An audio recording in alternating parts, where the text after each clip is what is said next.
Hello, I'm Mike Gore, and welcome back to my perfect playthrough of Pokemon Red and Blue for the Game Boy. Well, last time I climbed up the Pokemon Tower, I obtained the Pokeflute here. And I off-screen changed a bunch of my party around since I fully evolved Mankey and Meowth in both versions.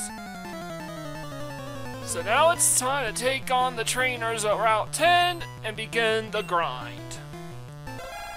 I want to begin the grind now because there's an item I need to pick up on Route 12.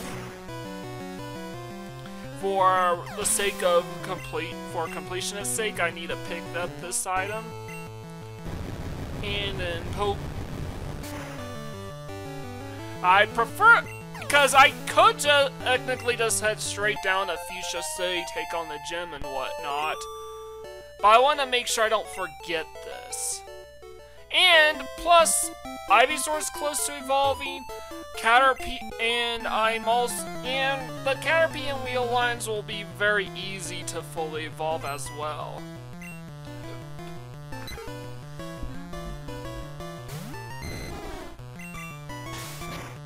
Body Slam.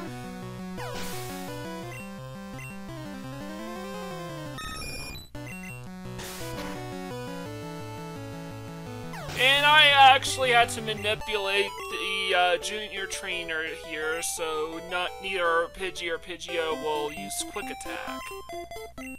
Now, I actually need to evolve Weedle in Pokemon Blue and Caterpie in Pokemon Red. These are the duplicate Caterpie and Weedle, by the way, as I wasn't going to catch two 1% encounter rates. Now, had I ran into Caterpie and Weedle in Verdant Forest and caught those, that'd be one thing. They would have been 5% encounter rates, so I would only need to worry about getting the level 8 ones. So I manipulated the Selfdestructs from Geodude, and I chose to leave these trainers alive because this was the last remaining trainer Pokemon that can use Self-Destruct, yet only allow for a single level up for the level 8 Caterpie and Weedle. Had I choose to play any further than that, those Pokemon would jump to like level 10 or 11 and would only evolve once into the Metapod and Kakuna that I already have.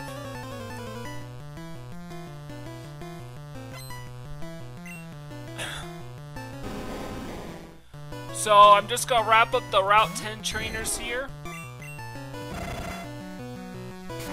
This is essentially free XP points for my Dragonair, so I might as well give them all of them.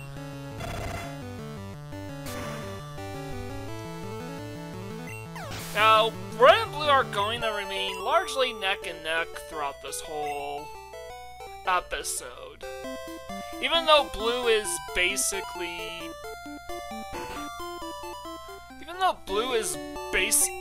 the second game being played, it is very much a neck and neck episode here. Oh yeah, I should tell you something. I have to absolutely apologize for the last episode or two. I think for the sound quality, it's just terrible.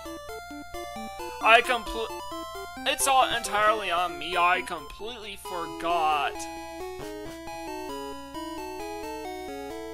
to reduce the game music when recording the commentary, and I have no idea how to reduce the music volume without affecting my voiceover narration. It might be something it might be fixable in if I use the YouTube editing software, but I can't make any promises here. Moving Vine Whip to the top row because Ivysaur is about to learn much more useful moves soon. However, right now, Vine Whip should suffice just fine. Now there is an item that we need to pick up here later, but for the sake of the upcoming pickup, it's best to just get this over and done with now. There are only 2 mandatory trainers on this route, but I'm going to battle everyone here along the seabed here, because routes 12 through 15 are what I would call the trainer road, and outside of Self Company have the largest concentration of trainers in the entire game along these routes. Meaning your PP, you're gonna be running out of PP a ton.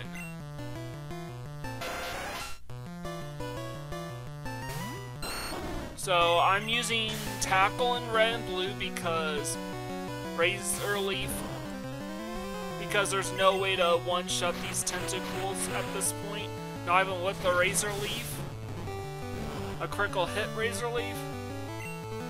However, Blue's Ivysaur didn't need to do that because I got a crit tackle both times, so Blue was able to pull ahead thanks to some optimal RNG.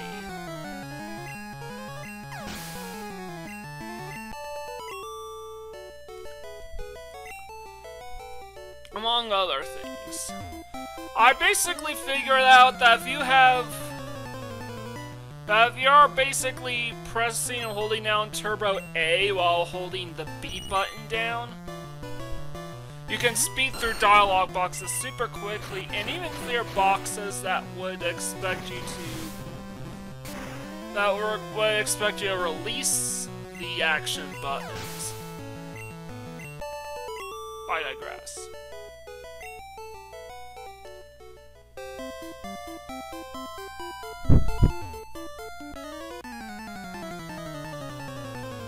Fisherman here with his 4 Pokemon.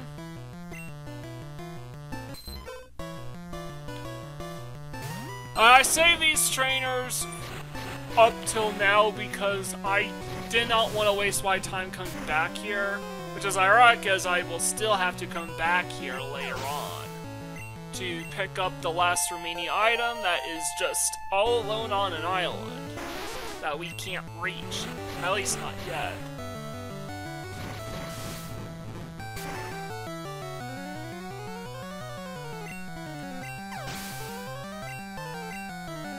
So yeah, blue is basically in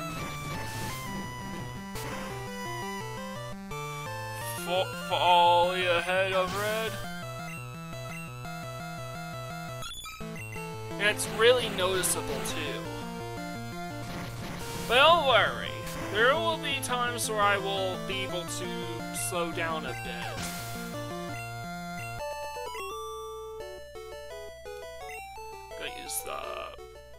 Actually, first I'm gonna swap Dragonair to the front of the party.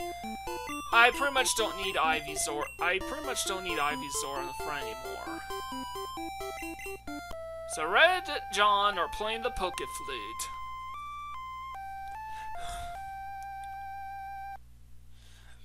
Snorlax woke up, attacked in a grumpy rage.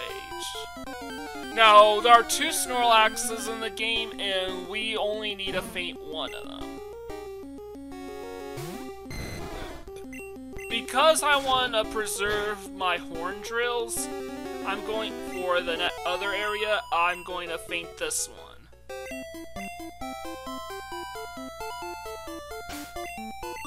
Now, this is probably the one big discrepancy in terms of experience between red and blue that I won't be able to fully overcome. And the reason for this is because while test running these games, I realized that this rocker here has Smart A.I, and what this means is that I'm basically required to have Kakuna. I cannot swap into Kakuna at any point, because Rocker will literally razor focus onto an attack that's super effective against whichever Pokemon you happen to have. In this case, Kakuna. So I have to have Kakuna against this Electrode, because if I swap it in to have it faint, Electrode will constantly use Light Screen, because Light Screen's a Psychic type move, which is super effective against Poison types. And because of this, Kakuna's level 11 in Pokemon Red, and while level 12 in Pokemon Blue. Really annoying, I know.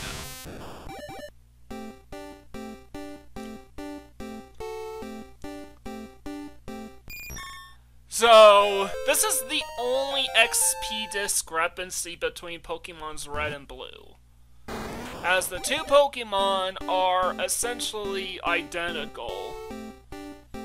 Are no longer as the Butterfree and Beedrill are no longer identical in terms of XP yields. But this doesn't matter, because had I saw this ahead of time, I probably would have set up a different trainer to battle these two Pokemon.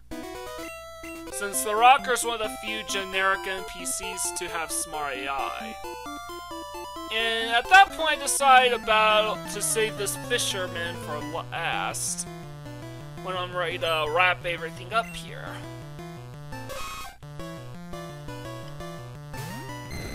I'm gonna go Horn Drill here, because Dragonair's not strong enough to reliably one-shot everything here, and I don't want to deal with the super long animations of Thunderbolt or Ice Beam.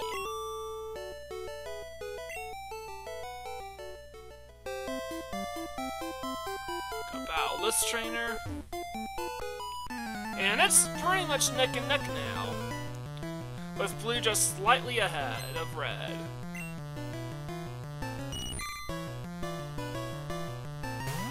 So I'm just gonna keep on, but I will keep on battling here.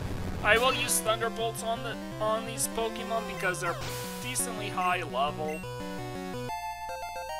and I need not learn Slam because I already have Body Slam. It's a stronger move. It doesn't have as much PP, but it's a stronger move and it's more accurate, and can sometimes paralyze.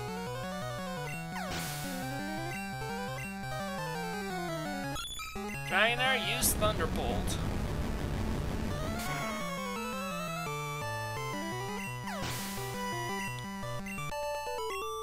Just messed up. Okay.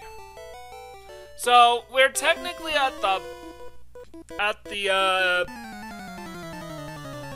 the east end of Route 13 right now, but it doesn't. I just want to clear these trainers up for the extra XP.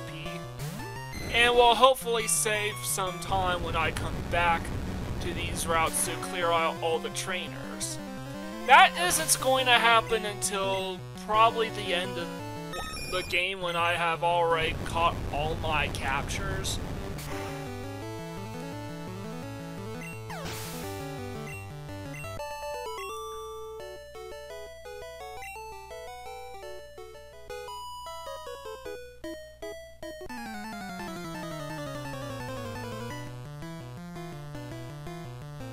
So, I digress.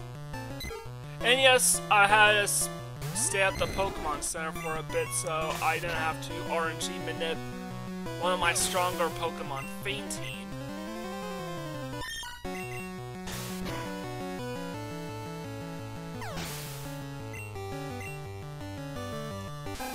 Dragonair used Body Slam.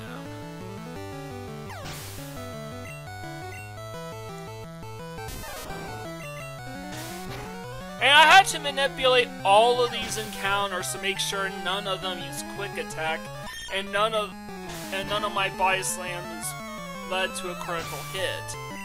And this was a lot longer than I thought initially for Red.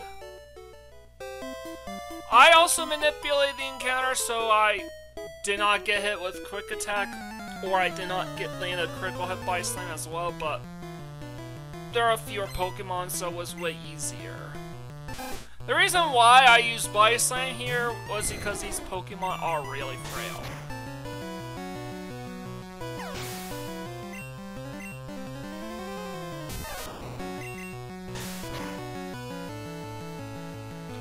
Dragonair's attack stats really, really high, too.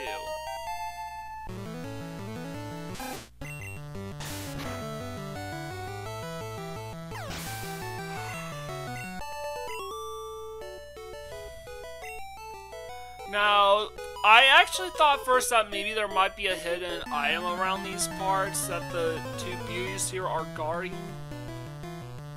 And I might actually need to go behind them to pick up this item somehow, but it turns out no. I'm gonna use Horn Drill here to clear out the remaining enemies. Because these enemies are a little bulkier than I would like. I wanted to get them over and done with as quickly as possible. Now, with all that done, I'm finally ready to take on this fisherman here. And man, this guy must be really, really, really tough. So why did I save him for last? I must have a reason to save up all those experience points. Nope. It's just two shitty Magikarp that are only worth 102, around 100 XP points each. But by slaying reliably one-shots, and because I use Cut, the Cut tree is going to respawn after the battle.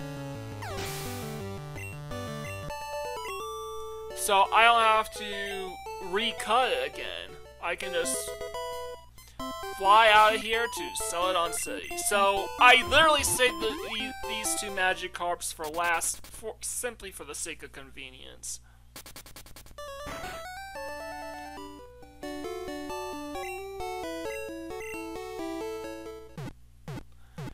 Now I'm gonna keep these Pokemon in my party because I still need to evolve Ivysaur now. I have Butterfree and Beedrill. I will look up their Pokedex entries at the end of the episode.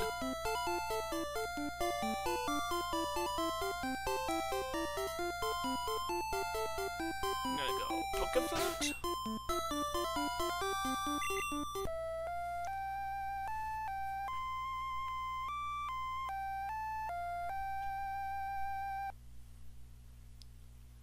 And Red is ahead this time.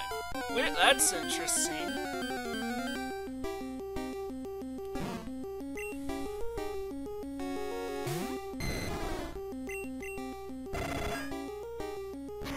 So I definitely struggle to manip the battles here.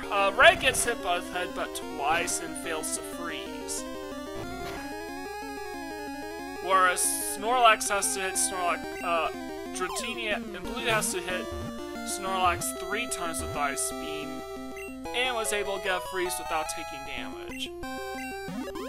Very lazy, just eats and sleeps. As its Rotom bulk builds, it becomes steadily more slothful. Because of this discrepancy, I chose to just blitz through Snorlax's Pokedex entry in Pokemon Blue. But Blue will basically pull ahead forever here.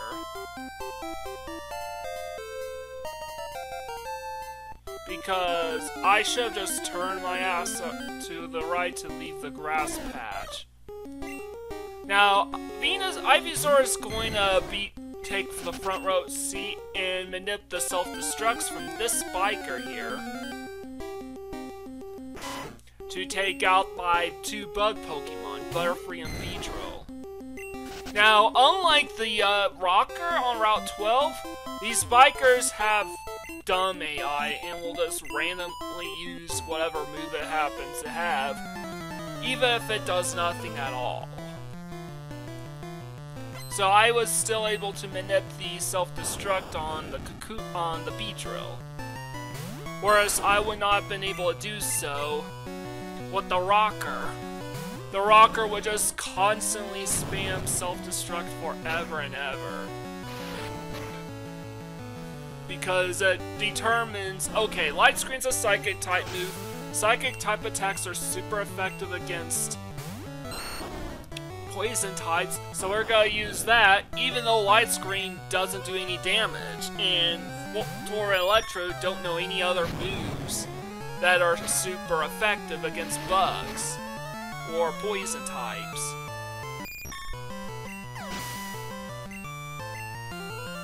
It's the same sort of AI that the gym leaders or Giovanni or the later rival fights would wield.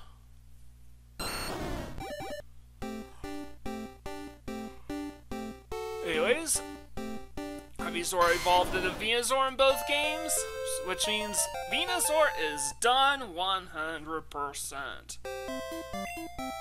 Now, if I was super concerned about further manips against, say, the legendaries, I would definitely recommend continuing to grind up Venusaur, feed him all the other excess XP points, at least until it learns Sleep Powder.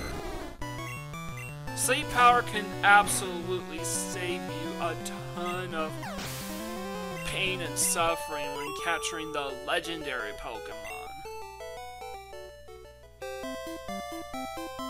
Now, Blue is currently ahead, so instead of using Horn Drill on these Pokemon, I'm just gonna spam Ice Beam. And not really care what moves Primeape or Machoke use. I mean, it makes sense. Dragonair's not badly damaged. Blue's Dragonair's not damaged. It's not at half health or anything like that. And I would have to use a Pokemon Center later on anyways. However, Red still needs to use Horn Drill. So, Red was able to close a bit of distance down thanks to these strats, but not much else. So at this pace, Blue is very clearly going to be the game that's going to be reading the Pokédex entries. I'll just say that much. I'm gonna first stop by the Pokemon Center.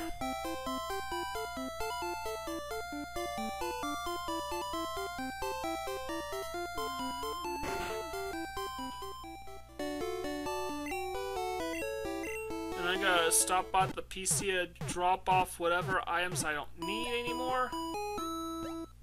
And Blue's gonna pace itself a little bit, so the PP up I can deposit. Same goes for the Pokeflute. You've only got at least 50 species. Be sure to get XP all from my aid. You have aids? Oh yeah, I'm gonna deposit Venusaur, Butterfree, and Beedrill now. And withdraw Wartortle. And there is a method to my madness here. I technically could have saved this till the very end of the episode. But I'm thinking I could maybe save a bit of time if I did all this now.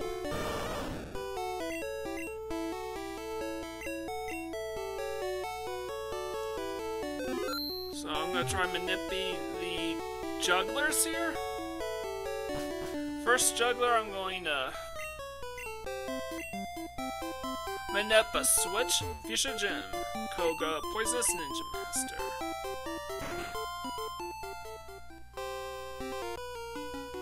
Manip a Body Slam followed by a Switch. And then because the both Kadabra in this gym are way faster than my Dragonair, I manipped a Recover from this one.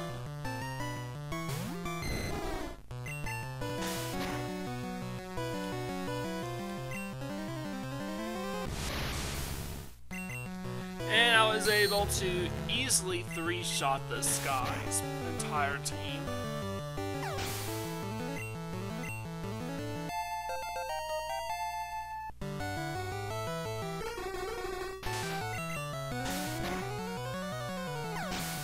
Sugar, Snap, Hypno. Go, Dragonair! Gonna use the Horn Drill because this Hypno is extremely bulky. So, Horn Drill is on the Hypno is way faster. Go, Chamek! Fuchsia Gym is real with puzzles, but he's blocked off. Yeah, you can actually see the gaps in the Game Boy Color versions. very, very clearly. If you're playing this on OG Game Boy, yeah, the invisible walls are a bit trickier to spot.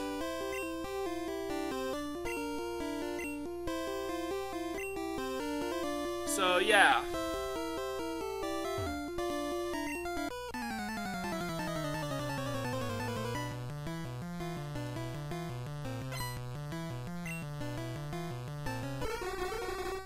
So, blue just manips the switches for the two drowsy.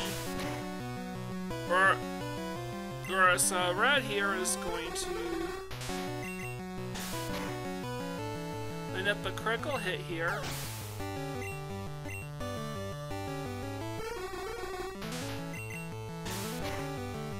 Ultimately, this doesn't matter too much because blue will still remain ahead. But I'm gonna have to switch for Kadabra here.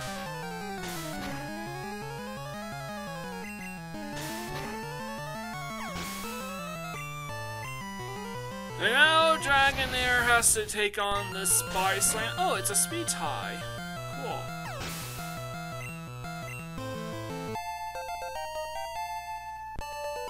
Now, the art box here are also kind of bulky. Dragonair doesn't really have any effective means of dealing with Arbok's bulk outside of Horn Drill, so I'm gonna use the Horn Drill to take out each of the Tamer's Arboks and Hypnos. And of course, I need going to be using Horn Drill on the Gym Leader. And Ice Beam on the first Sand Slash. Dragonair would need a critical hit Ice Beam in order to feint the next Sand Slash, though.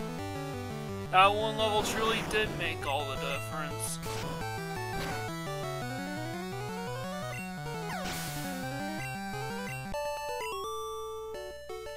Ooh. About this trainer here, and because I need to stop at the inn, I'm just gonna use Horn Drill on the Drowsy.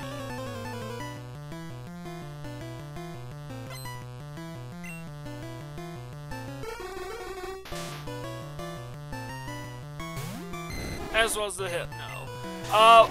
These OTK attacks are generally 30% accuracy, and they will only ever land if you're faster than the opposing Pokemon. So, using the Hypno, the Horn Drill, and say the two Kadabra wouldn't do anything because those Kadabra are faster. And thus will always hit miss. I'm backtracking all the way back to the Pokemon Center. And blue here is just gonna speed through this.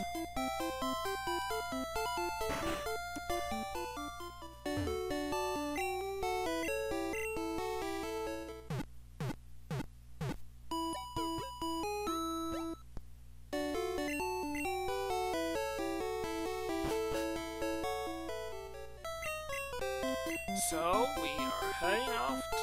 There's one more Tamer for us to beat, and we will need a manip a critical hit Ice Beam on the Sand Slash, and a successful Horn Drill on the Arbok.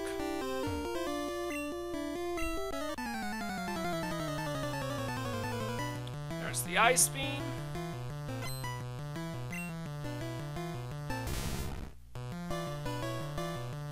The critical hit will propel Dragonair to level 39. I'll buy a Horn Drill on Arbok. Now, blue is definitely running low on... Red is definitely catching up to blue here. Wahahaha, a mere child like you dares to challenge me? Very well, I shall show you true terror as a ninja master. You shall feel the despair of poison and sleep techniques. And Red's game will say the same thing that blue said.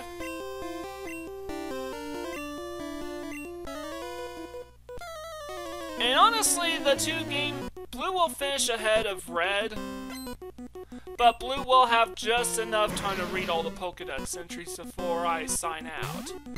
And I'm manipulating the Horn Drills on each and every one of Koko's Pokemon so I breeze through them lickety-split.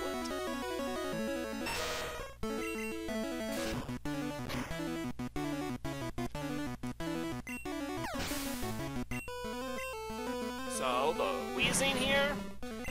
A popular strategy is to use Selfdestruct strats with the Wheezing to gain all the experience points and win instantly, but there's no that's technically slower than it would be to just play it normally. Red Koga, you have proven your worth. Here, take the soul badge. Now that you have the soul badge, the speed of your Pokemon increases. It also lets you surf outside of battle. Ah, take this too. TMO6 contains Toxic. It is a secret technique over 400 years old. Afflicted with Toxic, Pokemon suffer more and more as battle progresses. It will surely terrorize foes. Sure will.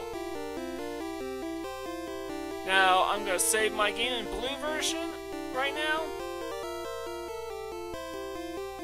It's amazing how Ninja can terrify even now. And now I'm gonna read the Pokedex entries, and after that, I will say like, comment, subscribe to my channel. I greatly appreciate it. The plant blooms when it is absorbing solar energy. It stays on the move to seek sunlight. In battle, it flaps its wings at high speed to release highly toxic dust into the air. Flies at high speed and attacks using its large, venomous stingers on its forelegs and tail. This is Mike Gordon, sign out.